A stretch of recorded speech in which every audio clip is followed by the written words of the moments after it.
Attaboy.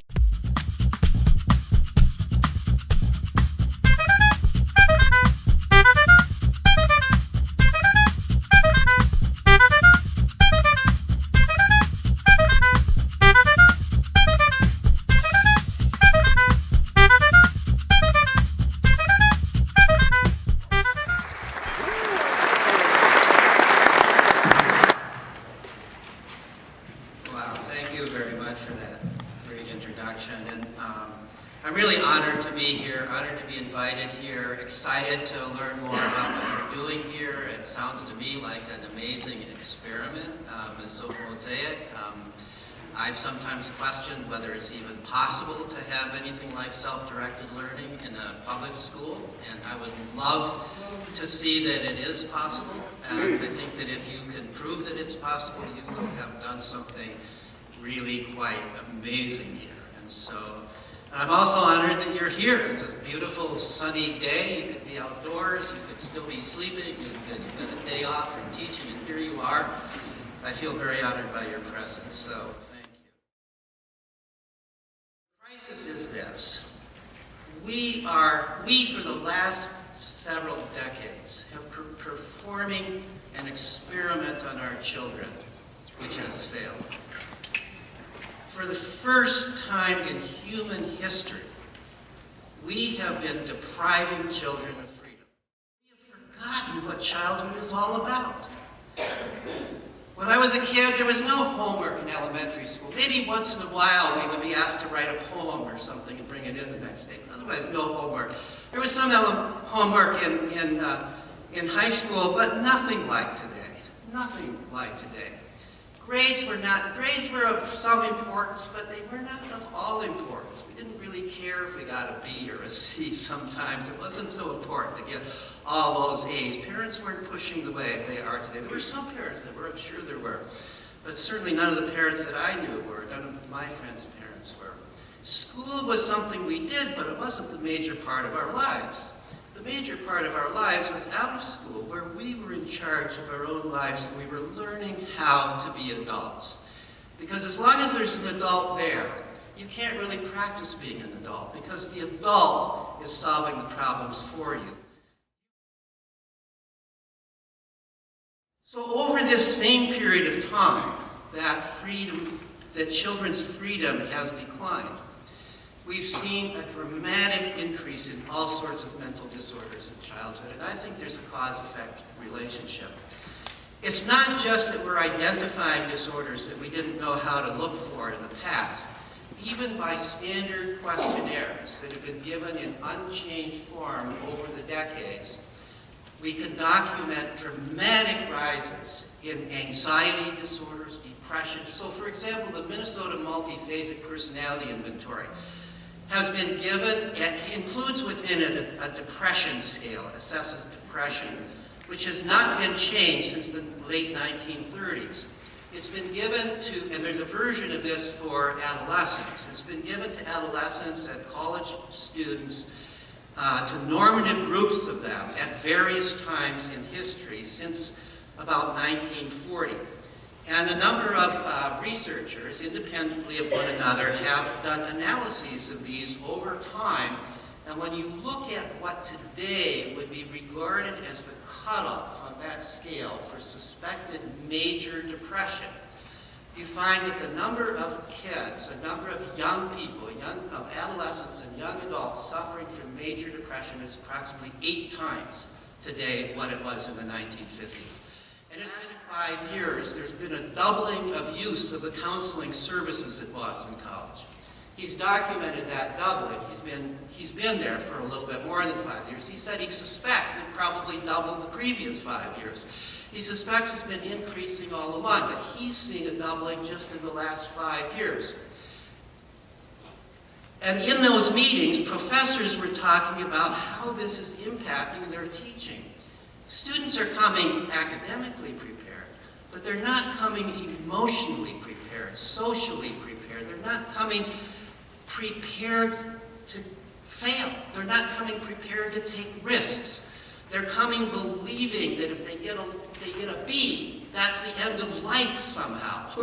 They're coming believing that if their roommate has called them a bad name, that's reason to have a panic attack rather than to confront the roommate and try to solve the problem. Breakups, all kinds of the problems of everyday life become emotional crises. Today, far more than in the past. We are making our children depressed and anxious. That is a serious, serious problem, and we are doing it in part because we think it's so important for them to be getting high grades in school, be taking honors courses, be taking AP courses. We are driving them insane. We are driving children insane. Children come into the world biologically designed to educate themselves. I'm an evolutionary psychologist, which means I look at human behavior through the eyes of natural selection. What are the instincts? What are the characteristics of the natural characteristics of children? And by the way, when I use the word children throughout this class, I'm including teenagers in that. I'm talking primarily about people from age 4 through about 18, what we kind of think of as preschool through high school age. So I'm including teenagers when I use the word children in this talk, just for convenience. So what are the characteristics that children come into the world with? What are the things that we identify with a child? Curiosity. They're curious. They want to understand things. Your baby, almost from the moment it's born, is exploring the world. It looks at novel things more than things it's already seen. As soon as it can manipulate things, it wants to try out everything. What can it do with this? What happens if I drop this on the floor? Or this on the floor? What happens? Children are constantly, they're doing little experiments. They're constantly exploring the world around them. Think of what children learn before, of course, today some people start believing that they're really teaching their child from the age of 2 on, but that's pretty recent. Think of what children have always learned before they ever start school, before anything but the most neurotic middle-class parent tries to teach them anything. Think of what they learn. They learn their entire native language from scratch. You know, that's hard. And yet by the age of 2 or 3, they know most of their native language. Once they've learned their native language, they're asking questions. Infuriatingly asking questions. They're exploring things, infuriatingly exploring things.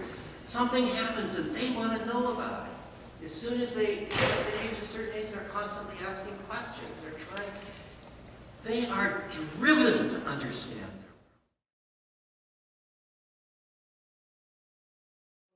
I've indicated here 3 conclusions on this handout underneath hunter-gatherer events. And the first conclusion from this study relating to the relationship between adults and children is that adults do not direct children's activities. They trust children's instincts and judgments, really to a remarkable extent. How much time did the children have to play and explore on their own? And the answer we got from every single one of the anthropologists was essentially all the time. That children, and this includes teenagers, includes at least through about 15 or 16 years old. From the age of 4, when a child is regarded, and hunter-gatherers regard a child as having sense at the age of 4. They're not going to go off and run off into the jungle by themselves and get eaten up by tigers. They're going to have sense enough not to do those crazy things. By the time a child is age 4, the child no longer has to be watched by an adult. The child can go off and play with the other kids in age-mixed groups. And the kids are spending most of their time, from age 4 to around age 15, 16, away from adults, playing and exploring, doing their own thing, and in the process, educating themselves. So the third conclusion I came to from this study is that in their exploration and play, the children educate themselves. They acquire the knowledge and practice the skills that are essential to success in their culture. So one of the questions we asked these anthropologists was, what do the children play at? What did you observe them playing at? And the answers were very consistent with the idea that children, at least in hunter-gatherer cultures, naturally play at those activities that are very important for them to learn to become skilled within their culture. Start with a little bit of the basics about the Sudbury Valley School. It's a day school. As I said, it's located in Framingham, Massachusetts. It was founded in 1968, so it's been around now almost half a century. It's not an experiment. It's got hundreds and hundreds of graduates by now. Right now there are 160 students at the school, roughly 160 students, 8 staff members. This is not a high ratio of staff and students. This is 8 total staff members. This would include what in another school would be called teaching staff and administrative staff and janitors and the whole works. This is 8 adults for 160 kids. This is not expensive education. The school, largely because it doesn't need to hire a lot of adults, operates on a per student budget less than half of that of the local schools. It accepts any students who apply, whose parents are willing to send them, regardless of any kind of previous test scores or diagnosis. The one thing it won't do is accept somebody who has actually a very serious, somebody who has serious autism, who's far enough out on the autism spectrum that they really need special help that can't be provided at the school. They really can't learn through the natural social means that happens at the school. That person wouldn't be accepted. And any student who applies has to spend a visiting week there to prove that they're capable of being responsible enough to be at the school, so they're not going to do things that would be truly dangerous to them or truly dangerous to the school. So that's the one requirement for admission. Kids come there. Some of the kids come there from the beginning because their parents believe in it. Other kids come the way my son did. They, for one reason or another, just couldn't adapt to the public school, and so parents, maybe out of desperation, send their child there, even if they don't necessarily believe in the philosophy. Other kids come because their older sibling came, was having trouble in the school, and the parents kind of found, hey, this really works pretty well, and then they start sending their younger children there. So people come for a variety of reasons. Some of the kids who come, you would say, well, of course they're going to do well. They're kind of the cream of the crop. They're really bright kids. But other kids who come, they've got learning disorder diagnoses. They've been failing in public school, and they aren't, at least by the public schools' definitions, the cream of the crop. And yet my studies of the graduates show that regardless of why they come, they seem to go on to do well in life. So there are now, I might note that there are now about 40 schools throughout the world that are explicitly modeled after Sudbury Valley. Most of them are considerably smaller. The closest one to here is the Alpine Valley School in Wheat Ridge, which is a suburb of Denver on the other side of Denver from here. So the school is replicable. There are schools throughout the country and even in other countries modeled after Sudbury Valley. The really remarkable things about this school are the way it is administered and its educational philosophy. The school is governed democratically by the school members, and the school members include the students, age 4 up through teenage years, and the staff members.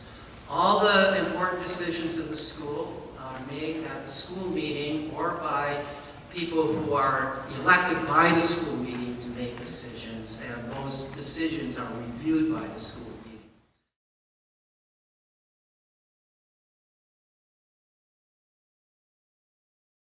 I think I know just what we need.